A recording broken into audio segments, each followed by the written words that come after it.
My mother-in-law, Beth, cries out, clutching her stomach. The paramedics soon arrive and carries Beth on a stretcher. Is she your daughter? Can you come with us?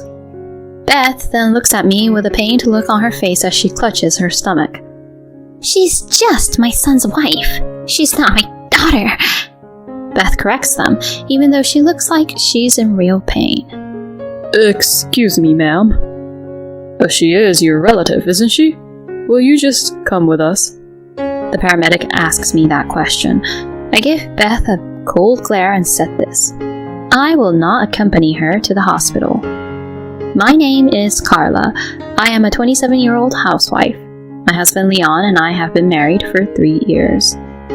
My husband and I met at a mixer hosted by our mutual friend. He is a very cheerful person who speaks to everyone without any hesitation, and I thought he was a kind and nice person.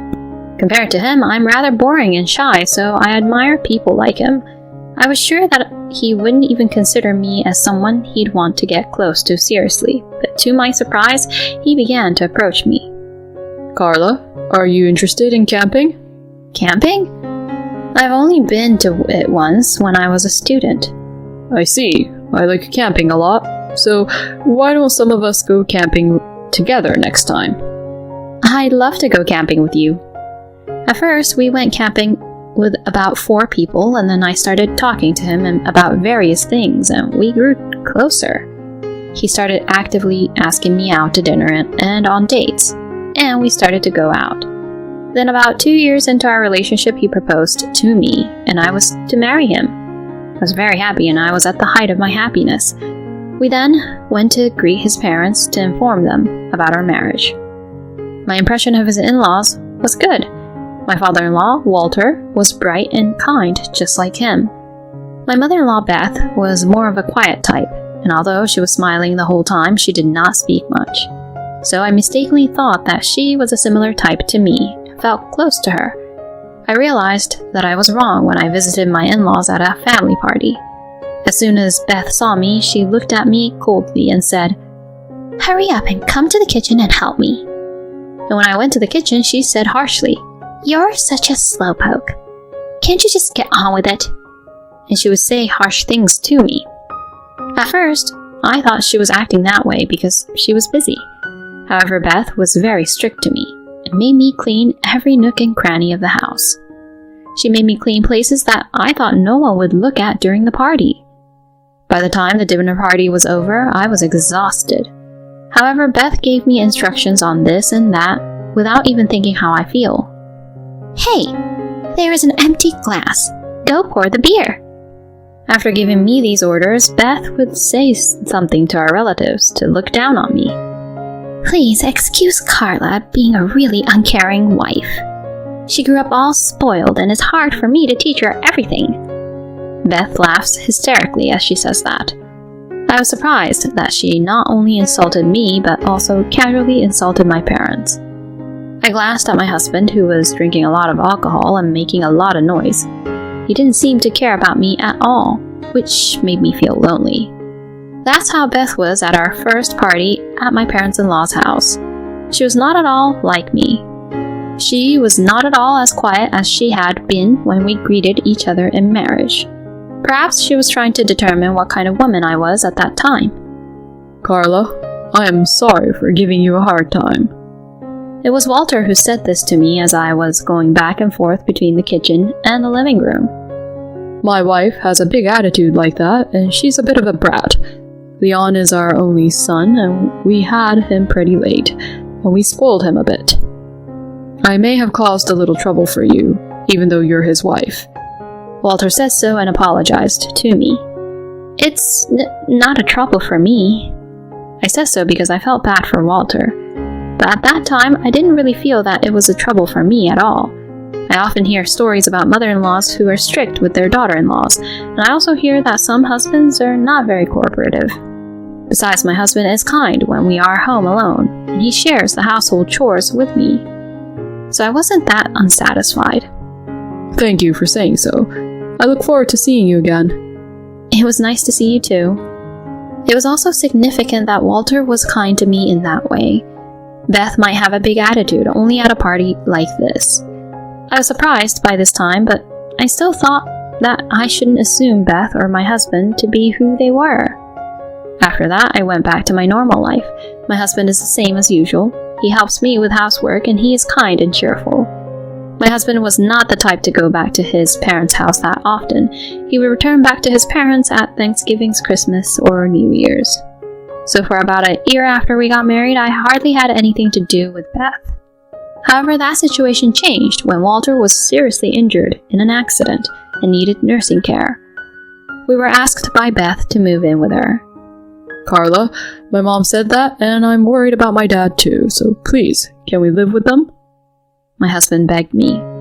I was surprised because my husband had never asked me that seriously. Walter's condition must not be good. I was also worried about Walter. That is why I agreed to move in with them. But I didn't think it would be the biggest mistake of my life. We moved into my parents-in-law's house and started living together. Then Beth said to us kindly, "Thank you for coming and taking care of us from now on," she said kindly. Just as I was thinking that Beth's attitude was normal, she said to me, "Well then, I want you to do some housework for me right away." Excuse me? What? You're the wife who married into this house, so it's natural for you to do the housework, isn't it? I want you to vacuum and wipe the floor as soon as possible. What are you doing? Hurry up and move. Oh, okay. Beth treated me like a slave right after we started living together, and I became worried about my future at once. Beth was not behaving like this because she was busy with family party, but because she has always been like that. Since then, Beth has been pushing me to do all the housework. I work full-time, so I cannot do housework during the day, but Beth complained and forced me to do an unbelievable amount of housework after I came home from work. When I come home from work, I wash the dishes Beth has eaten for lunch, and then I cook dinner and clean the bath and prepare the bath for her and also clean up the rooms and the toilet as well. And in the morning, I have to make breakfast in the morning, and Beth even forces me to make my husband's lunch. Don't make Leon eat something that is bad for his health, like a pre-made meal. She would get angry at me, so I would have to get up early in the morning and cook every day, whipping my tired body into shape. As I continued such a life, my body reached its limits, and the quality of my housework and my work began to get worse. You slowpoke! You're so slow at anything you do. You really are useless. Beth would abuse me like that. I became more and more exhausted, both physically and mentally. But the saddest thing for me was that my husband did not say anything to me when he saw me in such a situation. On the contrary, since we started living together, my husband did nothing to help around the house. If my husband had helped me with the housework, like he had in the past, it would have made things a little easier for me. But well, if my husband tried to do the housework, Beth might stop him and not let him do it. Still, I wanted him to at least show me that he was willing to support me. I had no choice but to quit my job because it became too difficult for me to balance housework and work, and I didn't think my body could take it any longer. Beth had always grumbled to me about women working in an office, so I decided to quit. I didn't like the idea of being with Beth during the day, but I had no choice considering the burden on my own body. However, my burden did not decrease. In addition to the housework, Beth also forced me to take care of Walter. Then, please take care of the rest. With that, Beth went out of town for shopping and lunch. I couldn't leave Walter alone, so I did my best to take care of him while doing the housework. Carla, I am so sorry. I didn't think she was that insane and helpless. Walter didn't think that Beth would force me to take care of him, and he was quite shocked. I mean, they were a married couple. It would be natural for him to feel sad if he was treated like that by his own wife. I felt sorry for Walter, so I tried to talk to him a lot while I was caring for him. He told me many stories about his past, memories of Beth, and my husband's childhood. I enjoyed talking with Walter very much, and it was the most relaxing time for me because I was busy with housework. The rest of the time was really tough. Beth still picks on me and my husband is indifferent. Once I talked to my husband about Beth, but he said, "I'm tired from work," and he never listened to me. He was not kind to me anymore, and like Beth, he complained and ordered me to do housework and other chores. I was considering divorce, but I had already quit my job and my parents live in a rural area, so I could not go home easily. Therefore, I could not take the decision to divorce. A year passed after I spent those difficult days. Walter was getting weaker and weaker, and he no longer had the strength to continue to live any longer. In contrast, Beth and my husband became more and more demanding, and I just had enough. Then one day, Walter said to me, Carla, thank you for everything. You have worked hard enough. You should live your own life now. "What does that mean?" Leave Leon and leave this house. "Huh?" You are still young. You shouldn't waste your life in a place like this. But I don't have the strength to live on my own. Leave that to me. Huh? Take the key to this house and leave. This is... I bought the apartment for you, Carla. What? Thank you for taking care of me until now. I'm thanking you for that. Oh, no, I can't accept it. If this continues, Carla, you'll suffer even more. Please, let me thank you. I just want to make sure I don't have any regrets, so please, let me just thank you. Walter. I decided to accept Walter's token of gratitude, and I proceeded to carefully prepare for the move. I set my belongings little by little so that Beth and my husband would not realize as much as possible. It took a long time, but I was almost ready to complete the move. That was when it happened. On Saturday morning, Beth suddenly started having a very painful stomachache. She had gone out for drinks with her friends the day before, and she had eaten a lot of raw oysters. That must be why she was having that stomachache. Beth cowered down with her stomach in her hands. Then my husband started getting ready to go out.